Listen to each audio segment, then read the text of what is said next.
Okay, so tonight we are going to do part 3 of Matthew chapter 13. We're going to be finishing up the parable that just what God kind of taught me. I'm really excited to continue sharing with you guys. We are in verses 7 and 8. And it says that the other seed fell among the thorns, and the thorns came up and choked them out. Other seed fell on good soil and yielded grain. Some 100 times as much as was sown, some 60 times as much, and some 30. So,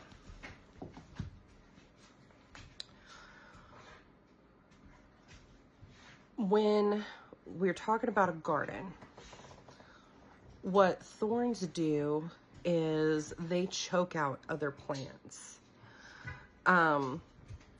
Thorns leach the nutrients, the water, and the light from all the other plants in the garden.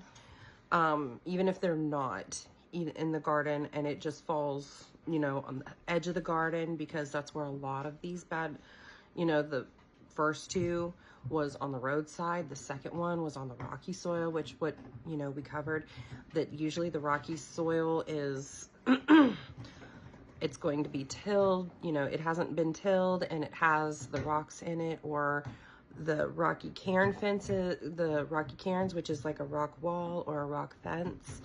These are usually on the sides of the field. So thorns usually are on the sides of the edges of the field too. They can grow in the field, but they leach out. The big thing is they leach out nutrients, sunlight, and water from your plants. They also injure plants, like physically, like the thorns will actually scratch open your plants and it makes them more susceptible to insects and diseases. Another thing about thorns, they are a harbor for animals and insects. Have you ever seen a rabbit run from a predator? Well, a rabbit doesn't have any defenses. They will literally run into a thorn bush because the thorn bush will protect them.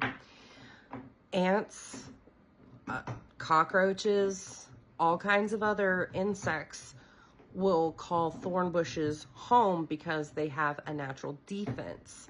So as they're hiding in this natural defense, like a rabbit, yes, they will actually go after the plants that have no thorns because that is a food source for them.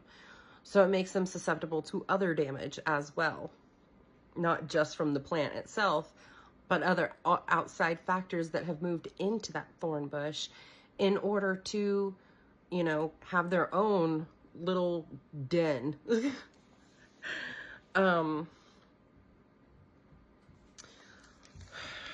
Rodents. Sorry, I looked at my notes. Rodents is another one. Mice will get in there and hide from cats, and they will chew, yes, they will chew your plants down. But thorn bushes, they cover, and oh, sorry, I didn't know what that sound was. I thought one of my dogs was growling. It's my husband working out in the garage again. They'll be covered and consumed by the thorn bush itself, and it cuts them off from the very things it needs: the sunlight, the light of God, warmth, air. Fresh air is very important to your plants. Like I said, water, but below ground, the roots of the thorn bushes take over. They deprive it of the water and the nutrients. So not only do you have the threat from above with the sunlight, the warmth, and the air, now it's in a cold, dark, stagnant place, but also from below, where it leaches the water and the nutrients from the actual plant, and this is inhibiting its growth as well. So it's not allowing it to become a fully matured plant either. Now, good soil, we're finally to the good soil. Yes.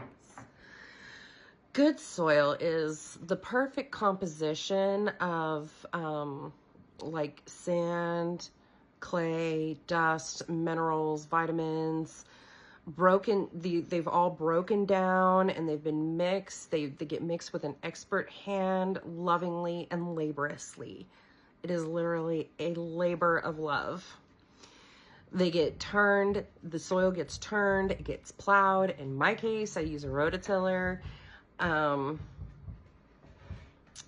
You know, you fertilize, you mulch, you put the compost in there, you water it, and it doesn't hold too much water and it doesn't leach off enough. It doesn't drain off too much water. So it doesn't hold too much and doesn't hold too little. It holds just the right amount. Good dirt is actually a very happy balance, as I've said in another video.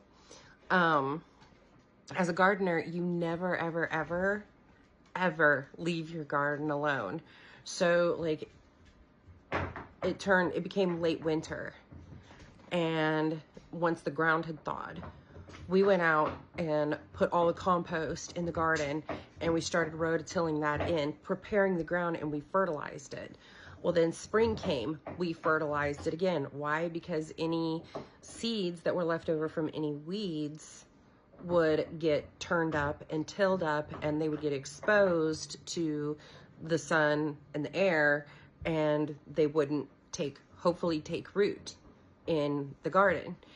So then in the spring, that's when you go ahead, you till your garden again, maybe lightly fertilize it again, make sure that compost is really, really worked in. If you have any rocks, you get it out of there. I put down hay or straw in order to kind of mulch it, in order to help keep the sun from just burning water off the topsoil. So that way my plants can have adequate moisture during their pertinent growth period, because I do plant from seed.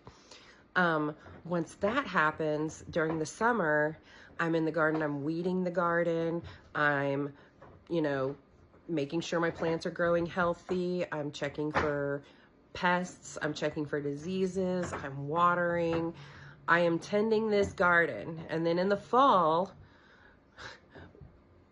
that's when we harvest. Yes, you harvest tomatoes throughout the season and stuff like that, but specifically wheat, that is going to be a, you know, July, August, really hot weather when it's really nice and dried out and golden, right before fall. There is actually in the fall, it's called a harvest moon, and you do a lot of harvesting. That's where like a lot of apples are really mature and stuff like that. So you are never ever actually leaving this garden alone. Give me 1 second. Dizzy, buddy, come on. No, leave it alone. Thank you. Go lay down. You're never ever actually leaving this garden alone. You are working it all throughout the year. You are prepping the dirt. You are always making sure that this thing is ready to go, and when it is going, that it's just firing off the way you want to, so that way your plants are going to be really healthy. And in the verse, it actually stated that some will produce 100 times more than what was sown, some 50 and some 30. So fun fact about wheat, healthy stalks of wheat can actually produce up to 5 heads, and they can hold up to 50 kernels apiece. So 5 times 50, you do the math, 250. So yeah, healthy, hey, I said no, thank you. Healthy wheat can actually produce over 100 kernels in, you know, not just as a parable, in actual fields. So I'm absolutely loving being able to share with you guys what God is teaching me. And I mean, it just, how this is going to play out in the explanation of this parable, I know it's going to be beautiful. And in my next video, remember I told you, in verse 3, he says, listen carefully. In most translations, it says lo or behold, which actually the root word translates to see or listen carefully. But if you want to say it in one word, it is behold or lo. That is the academic term in English that we use for listen carefully. It's going to come into play in our next video. I cannot wait to make it, and I cannot wait to show it to you guys. I really hope that the Lord is speaking to you in the way that he speaks to me, and that what he has taught me is blessing you.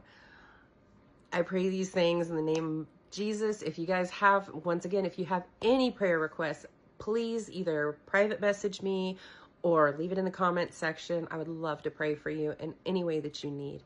God bless. See you in the next one. We're not done yet.